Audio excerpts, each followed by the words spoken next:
Welcome back, everyone, for another deep dive. Today, we're going to be looking at something that's been causing quite a stir online. Oh, yeah. Yeah. It all surrounds the recent dismissal of General Charles Q. Brown, Jr., the second African-American to ever hold the position of chairman of the Joint Chiefs of Staff. Oh, wow. And to make things even more interesting, it all went down during Black History Month. Wow, the timing of that is, it's certainly interesting. Yeah, and to break it all down, we'll be looking at this article here from the Church of Tinkerbell titled, Distinguished Black Officer Fired During Black History Month. Okay, so right off the bat, what are your first thoughts on all of this? Well, it's pretty hard to ignore the timing of it all, right? Black History Month is supposed to be, a time for celebration and reflection on all the things that, African Americans have contributed to society. Yeah. So to have, this high-ranking military leader dismissed during this specific month, it definitely makes you stop and think. Yeah, for sure. It sends a pretty strong message, wouldn't you say? What are they trying to say here? Exactly, and the article really digs into that whole symbolic aspect of it. Okay. But before we get too deep into that, let's talk about General Brown himself for a second. This wasn't some, overnight appointment. This guy had an incredible career, over 3 decades in the Air Force. Yeah, absolutely. Just looking at his record, his credentials are impeccable. Decorated pilot, a strategic thinker, worked his way up through the ranks. So it's not like he was, lacking in experience or qualifications or anything like that. No, not at all. So it makes his dismissal, which, by the way, the article describes as unceremonious. It makes it all pretty perplexing. Yeah.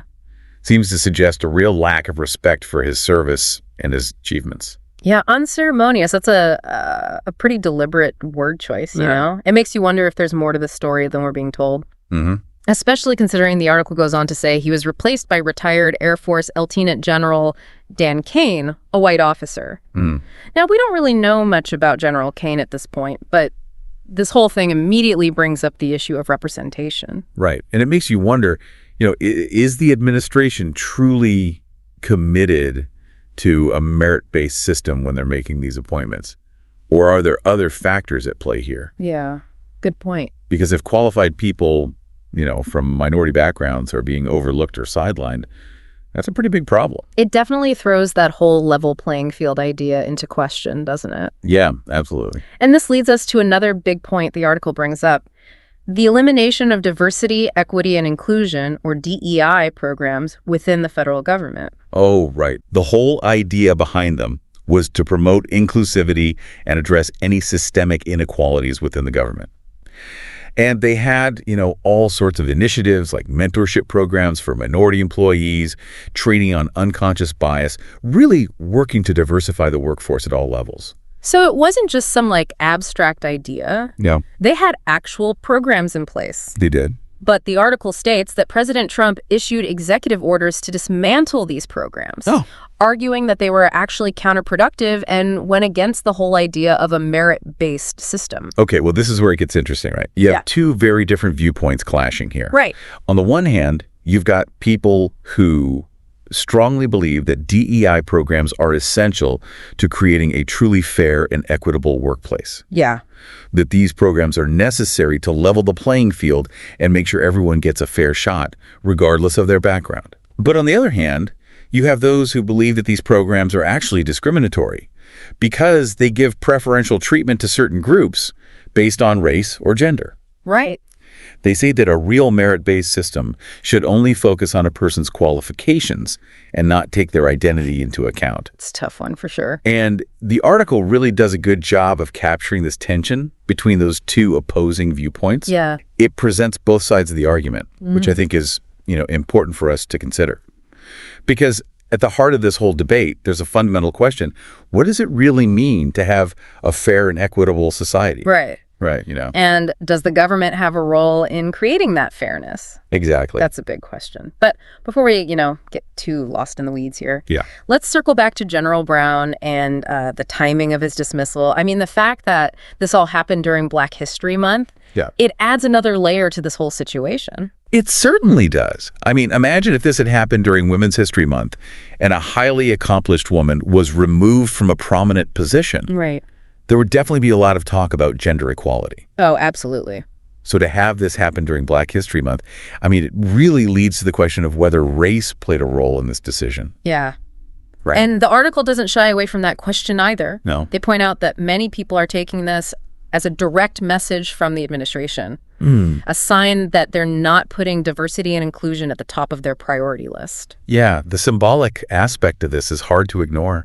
It's almost like they're saying, this is what we think of your history, your achievements, your contributions. Yeah, powerful message. It is. Makes you wonder what the consequences are of sending that message, not just for Black Americans, but for the whole country. Yeah, that's a question we definitely need to explore. And it kind of brings us to a broader discussion about the state of diversity and inclusion in America today. Yeah. You know, is this an isolated incident, or are we seeing a deeper shift happening in our society? That's what I think makes this deep dive so interesting. Yeah. We're not just talking about one person or one policy. We're talking about the values that actually define us as a nation. We're talking about symbolism here, representation, maybe even the undermining of meritocracy. I mean, it's a lot to unpack. It is. And this deep dive wouldn't be complete if we didn't look at the article's main argument, right? Yeah. That these actions, when you look at them together, are a step backward in the fight against systemic racism and for greater diversity in the U.S. What do you think about that?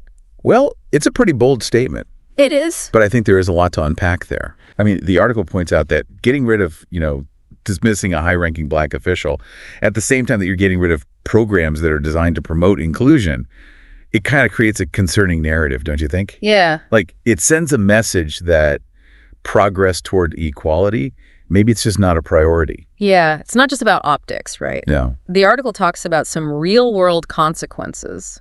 What stood out to you? Well, they really emphasize the potential impact all this could have on future generations. They even highlight this term. It's called the Great Resegregation. Okay. It's a term that's been coined to describe the increasing racial and economic segregation that we're seeing in, well, basically all aspects of American life. Housing, education, healthcare, you name it. And the article suggests that, well, these recent actions, they could actually contribute to this trend. Hold on. Can you explain the Great Resegregation a little bit more? I mean, some of our listeners might not be familiar with that term. Right. So basically, it's this idea that despite all the progress that was made, during the civil rights era, we're actually seeing segregation come back in a lot of areas of society. Oh, wow.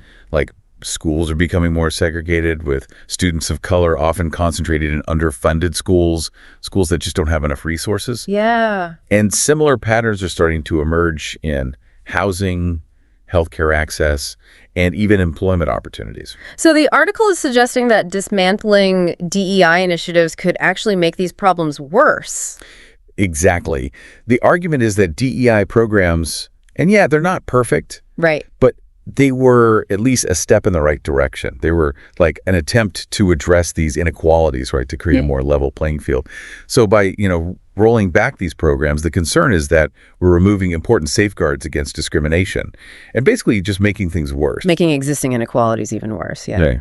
Okay, so we've got this potential backslide in the fight against systemic racism, a potential worsening of the Great Resegregation. I mean, what does the article propose we do about it? Well, it doesn't really offer a concrete solution, but it does urge people to get involved, make their voices heard and resist these changes. It talks about how important civic engagement is, whether it's through voting, contacting your elected officials, supporting organizations that you believe in, or even just having conversations about these issues with your friends and family. Yeah, I like that.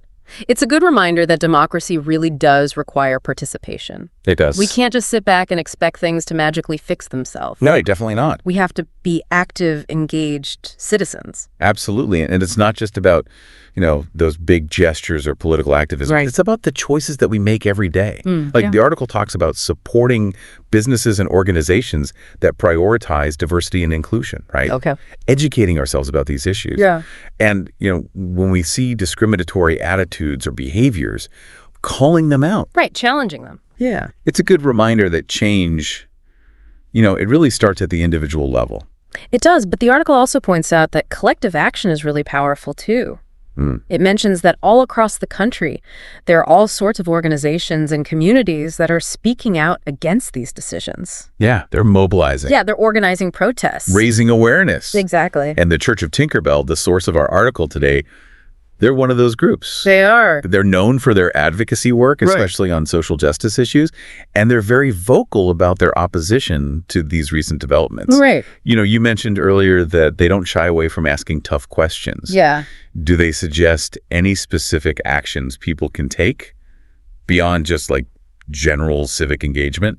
Well, they really urge readers to support legal challenges to the executive orders that are dismantling DEI programs. Okay. They also encourage people to donate to organizations that are fighting for racial justice. And to really learn about the history of systemic racism in the U.S. It sounds like they're suggesting a multi-pronged approach then to tackle this issue from like all angles. Right. Legal, social, and personal. It's not just about changing laws. It's about changing hearts and minds. Right? Exactly. And that's what makes this conversation so complex. Yeah. It's not a simple issue with easy solutions. It requires a deep understanding of history, a willingness to, really listen to different perspectives, and a commitment to actually doing something about it. As we're talking about all this, I keep thinking about the ripple effects of these actions. Yeah. Like if the federal government, which is the largest employer in the country, right, if they're not prioritizing diversity and inclusion, what message does that send to other institutions, to businesses, to communities? Yeah, that's a really crucial question. Because if we start seeing diversity and inclusion decline at the federal level, it's very likely that's going to trickle down to other sectors. It could create a climate where discrimination becomes more acceptable, where opportunities become much more limited for certain groups. Yeah.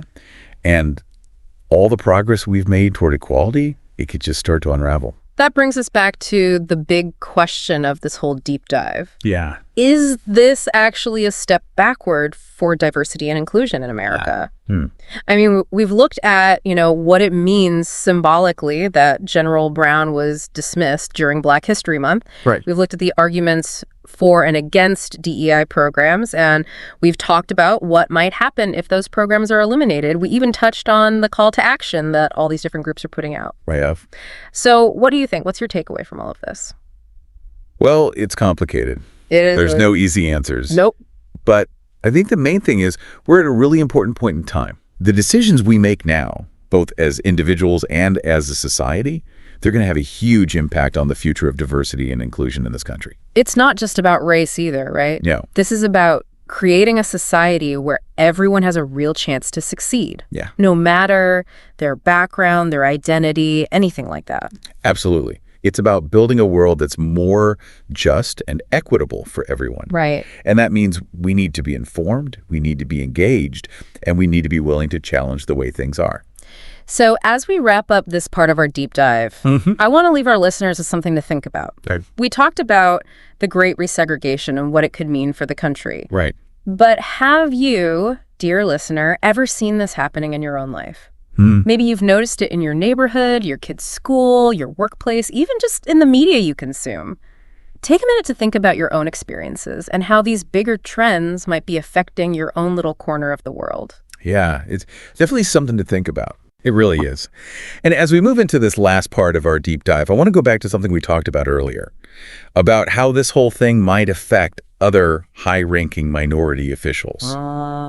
The article doesn't really say why General Brown was dismissed, but it does make you think, what message does this send to other people, who are trying to reach those top leadership positions? Yeah, that's a good question. It's hard to say for sure, but I think it could definitely discourage some people. Yeah. Imagine you're a young Black officer in the military, or a Latina lawyer hoping to make partner, or an Asian American entrepreneur trying to, get funding for their startup. And you see what happened to General Brown, someone who reached the very top of his field, and he's just removed. And a lot of people see it as disrespectful, right? Yeah. It makes you wonder if the system is really fair. Right. Of all your hard work and talent, is it really enough to overcome all the obstacles?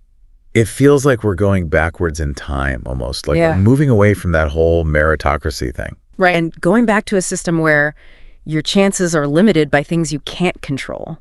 And that's pretty disheartening, especially when you think about how much progress we've made, in recent decades. It is, but, it's important to remember that progress isn't always a straight line. True. There are always going to be setbacks, challenges, times when it feels like we're going backwards. Yeah, 2 steps back for every 1 step forward. Exactly. But the important thing is that we don't give up, that we keep pushing for a better, fairer society. Even when it feels impossible. Even when it feels impossible, yeah. And that's where the Church of Tinkerbell comes in, right? Right. They end their article with a really strong call to action, urging readers to get involved, to speak up, and to fight back against these changes.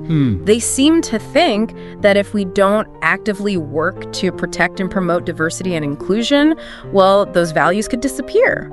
And a lot of people agree with them. There are so many organizations and people all over the country who are doing something about it. They're organizing, they're protesting, they're making sure people know what's going on. Yeah, that's what gives me hope, Me too. The fact that so many people are refusing to be silent. Yeah. That they're willing to stand up for what they believe in. Absolutely. It reminds us that we all have a part to play in shaping the future of this country. We do. It's not just up to the politicians or activists or organizations. It's up to each of us to make choices that show what we value, to speak out against injustice, and to work towards a society that's truly inclusive. And it starts with conversations like this one. Yeah, exactly. By talking about these issues, sharing our different points of view, listening to each other, and challenging our own biases, we can start to create a more understanding and compassionate world. So, as we wrap up this deep dive, I want to leave you with one last thought. We've covered a lot today, but there's always more to learn, more to think about, more to discuss. And I encourage you to keep having these conversations, to seek out different voices, and to really engage with the issues that matter most to you. Remember, progress doesn't just happen. No. It takes constant effort, it takes being aware of what's going on, and it takes a willingness to challenge the way things are. But it's worth it. And together, we can create a future where everyone has the opportunity to succeed, no matter their race, gender, background, or beliefs. That brings us to the end of our deep dive. Thanks for listening, everyone. We hope you found this conversation informative and maybe even a little bit inspiring. Until next time, keep learning, keep asking questions, and keep working towards a better world for all of us.